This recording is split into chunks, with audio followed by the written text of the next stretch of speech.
Hai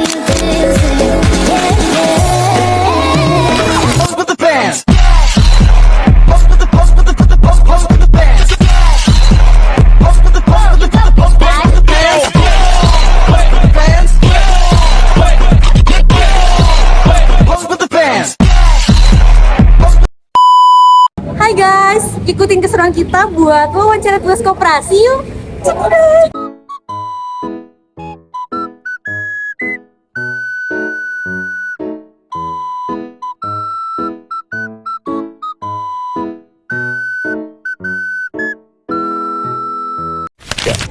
Halo guys. Jadi saat ini kita sudah tiba di KSP Kopdit Boromius. Ini merupakan koperasi yang akan kita survei dan juga lakukan sesi wawancara. Nih, buat kalian yang penasaran, gimana sih koperasi dapat menjadi motor penggerak bagi perekonomian masyarakat di Indonesia? Saksikan wawancara eksklusif kami. Yuk. Baik, selamat siang Bapak Kris. Saya Risa, Bapak. Di sini saya ingin sedikit menggali informasi mengenai koperasi KSP Kopdit Boromius, Bapak ya. Kenapa kami tertarik? Karena dilihat dari laman Instagram, kemudian setelah kami survei langsung, ternyata sangat menarik dan kami rasa ini dapat menunjang tugas dari mata kuliah ekonomi koperasi kami, Pak. Nah, di sini saya ingin menanyakan terkait sejarah nih, Bapak. Bagaimana sejarah dari koperasi Kopdit Boromius ini? Seperti itu, apa hal mendasar yang menjadikan didirikannya koperasi ini? Seperti itu, Bapak. KSP Kopdit Boromius. Kalau KSP itu sebetulnya kan bentuk koperasinya. Betul. Secara regulasi kan adanya koperasi simpan pinjam. Nah, cuman kalau dari historinya dulu kita bentuknya itu koperasi kredit. Koperasi kredit, baik Bapak. Secara regulasi nggak ada tuh yang ngatur koperasi kredit. Betul. Jadi koperasi kredit ini akhirnya dijadikan nama, cuma disingkat Kopdit. Baik. Dirintis itu dari tahun 69. Tahun 69. Mulai dirintis. Baik. Dan secara resmi dijadikan hari berdirinya itu resminya di 1 Januari 1972. Nah, cikal bakalnya memang dari teman-teman yang berkarya ataupun bekerja di Rumah Sakit Santo Boromius. Dan latar belakangnya apa? Tentunya ini nggak terlepas dari permasalahan keuangan. Ekonomi, Bapak ya, Ekonomi. betul, sangat erat Jadi kaitan. zaman dulu itu menurut informasi dan cerita dari para sepuh itu memang di golongan satu ini banyak bermasalah keuangan.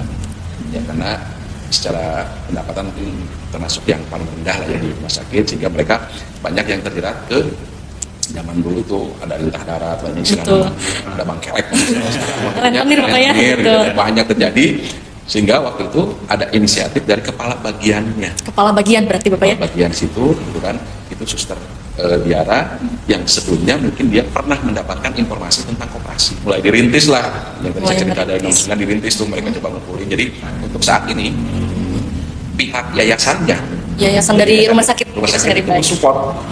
Jadi kan kalau kita bicara koperasi itu harus sifatnya sukarela. Betul, harus sukarela, betul. Tapi di dalam peraturan perusahaan di rumah sakit, betul, itu dimunculkan bahwa setiap karyawan rumah sakit tidak hanya Boromius, karena sudah yayasan pun juga mensupport. Jadi semua unit operasional di bawah yayasan Boromius Group itu ada Rumah Sakit Santo Boromius, Santo Yusuf, Cahya Kawalean yang di Padalarang, kemudian JPKM Sudah Sumirat, terus juga Universitas Boromius, itu seluruh karyawan tetapnya wajib ikut koperasi.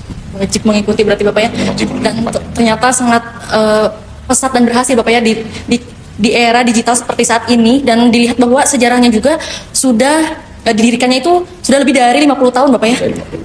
Menarik sekali, Bapak. Baik, mungkin itu dia sejarah dari Kopdit Boromius, Bapak ya. Dan ternyata setelah barusan dijelaskan memiliki kecocokan dan kesamaan dengan apa yang kami dapatkan di perkuliahan. Memang betul, mulai dari diri sendiri, kemudian prinsipnya yaitu kekeluargaan, kebersamaan, Bapak ya. Baik, terima kasih, Bapak. Kan disambung oleh rekan saya, Kes ya, silakan. Bapak, saya ingin bertanya untuk terkait kebutuhan pengembangan yang ada di koperasi ini, yaitu apa saja kebutuhan utama koperasi saat ini agar dapat berkembang lebih optimal, tentunya di tengah persaingan ekonomi sekarang. Ya, kita setiap tahun pasti ada pendidikan anggota, selalu pasti. Dari mulai dia mau masuk anggota, itu kita berikan pendidikan dasar sebelum dia jadi anggota, pas masuk lagi. Nah, dalam pendidikan dasar itu satu yang kita berikan pemahaman tentang produk pasti, produk apa saja yang ada di koperasi. Yang kedua itu kita juga berikan finansial literasi. Literasi keuangan berarti Bapak ya, itu sangat penting tentunya. Ya, nah ini yang kita berikan juga pemahaman kenapa perlu literasi keuangan supaya ya kalau kita pengen sehat koperasi ya si anggotanya harus sehat dulu keuangannya. Betul. Jadi koperasi solusi iya, tapi bukan berarti setiap masalah harus selalu ke koperasi. Kita juga harus memaksimalkan si anggota ini harus pintar mengelola keuangannya. Sehingga pada saat dia memerlukan dana tidak harus pinjam kok. Bisa juga dia memanfaatkan produk simpanan ketika dia perlu, dia tinggal ngambil tabungannya. Jadi kita pun juga produk-produk simpanan kita sama kayak di perbankan. Kita ada tabungannya hariannya, ada depositonya, ada untuk pendidikan, untuk masa pensiun. Itu kita berikan produk-produk sampai dengan simpanan dana darurat kita itu. Yang sifatnya memaksa, harus nabung. Betul, wajib berarti ya. Wajib bagi peminjam. Jadi kalau anggota semua kan tiap bulan nabung tuh simpanan wajib sukarela ya. Nah di luar itu bagi yang pinjam saat dia ngangsur dia wajib simpan daruratnya, simpanan dana daruratnya. Diwajibkan. Berarti ada biaya tambahan berarti Bapak ya, Tambahan. setiap Meskipun mengangsur. sifatnya nabung ya. Iya, betul. Jadi kita tentukan minimal 20.000 di kita. Bisa lebih boleh. Maksudnya apa? Saat ini dia ada kebutuhan, oke pinjam silakan. Tapi mulai kita paksa nabung nih.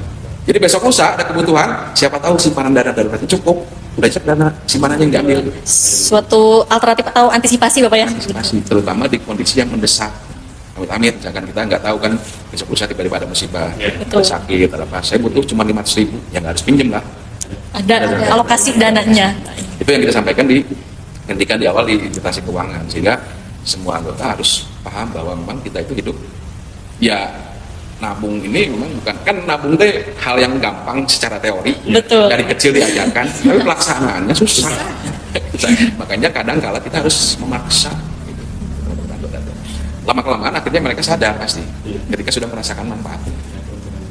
Dan akhirnya mungkin terbiasa Bapak ya, jadi tidak perlu yang namanya diingatkan kembali Ya. karena memang sudah menjadi kewajibannya. Jadi, kalau koperasinya sehat bisa melayani anggota, semua kebutuhannya bisa di-cover dari Mesti koperasi. tercover Bapak ya, tidak perlu khawatir walaupun tadi di masa pandemi sekalipun ya, ternyata masih bisa diantisipasi bahkan mengalami peningkatan tadi. Baik, sudah cukup. Baik, boleh dilanjut dari rekan saya Anwar, silakan. Saya ingin bertanya tentang bagaimana operasi menjaga transparansi dan kestabilan keuangannya. Ya. Itu menjadi kunci utama juga ya, transparansi. Betul. Jadi tadi pun saya sempat singgung, anggota harus percaya ke koperasinya kan. Nah, bagaimana bentuknya? Salah satunya itu transparansi secara laporan keuangan. Cuma kan laporan di sini kan tidak mungkin setiap saat si anggota ini melihat karena waktu kesibukan sebagainya. Betul. Dan juga tidak semua orang paham Mengenai laporan seperti itu. Nah, kenapa tadi saya sampaikan pendidikan itu penting.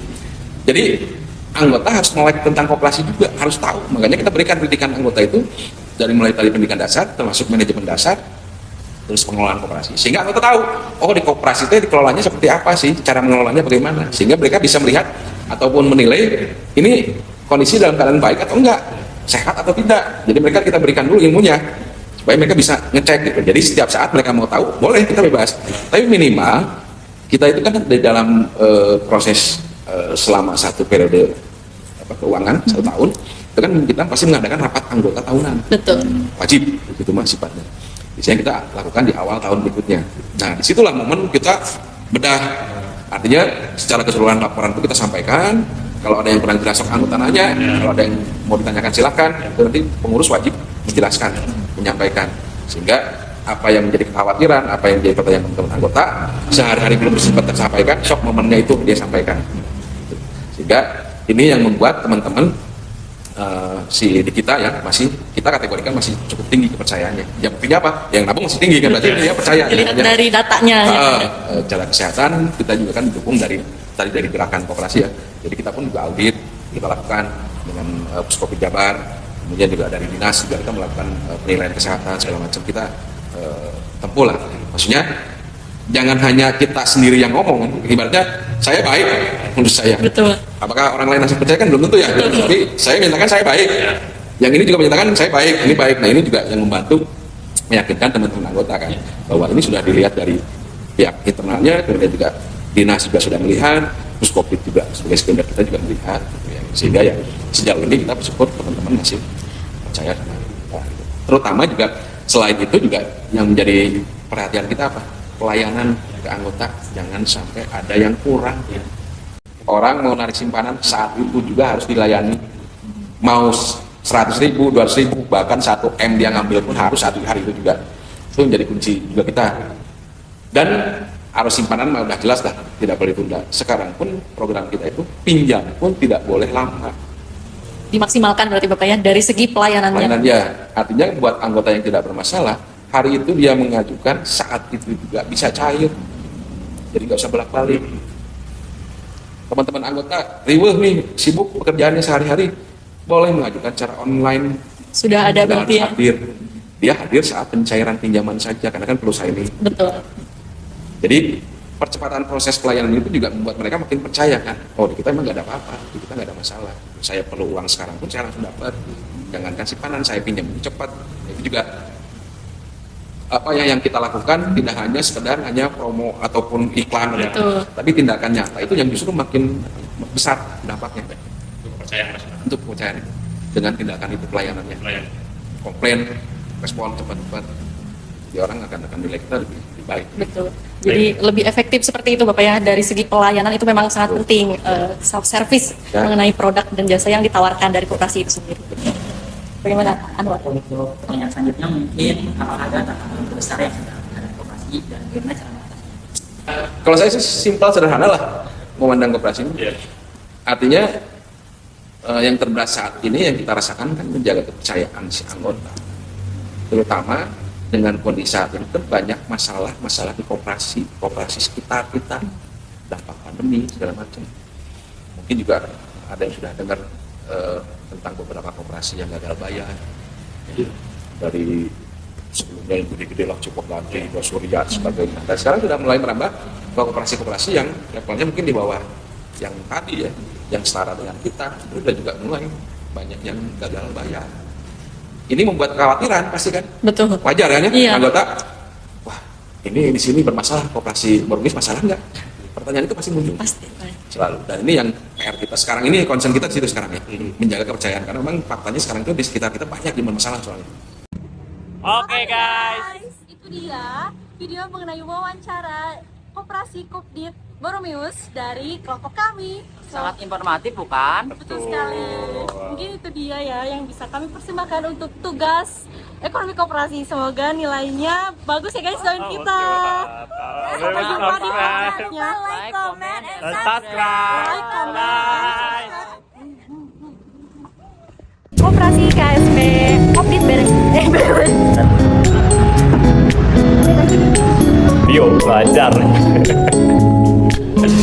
buat survei. Foto wawancara. Wawancara.